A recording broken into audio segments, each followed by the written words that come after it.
இன்றைக்கும் உலகத்தில் அநேகர் மரித்து போன சரீரம் அங்கேயே தான் இருக்கிறது.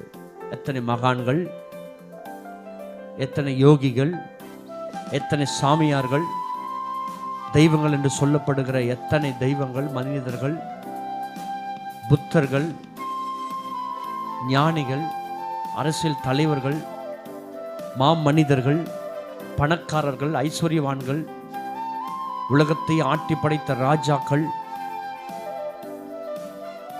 இன்றைக்கும் பெரிய பெரிய அரசியல்வாதிகள், அரசியல் தலைவர்கள், இவர்கள் எல்லாரும் இந்த தேசத்தை, உலகத்தை ஆண்டார்கள். இந்த மண்ணுக்கு இரையாக போனார்கள். ஆனால் இயேசு மாத்திரம் அவருடைய கல்லறையிலே அவர் இல்லை. இயேசு கிறிஸ்து சொன்னபடி உயிர்த்தெழுந்தார். அவர் சொல்லுகிறதை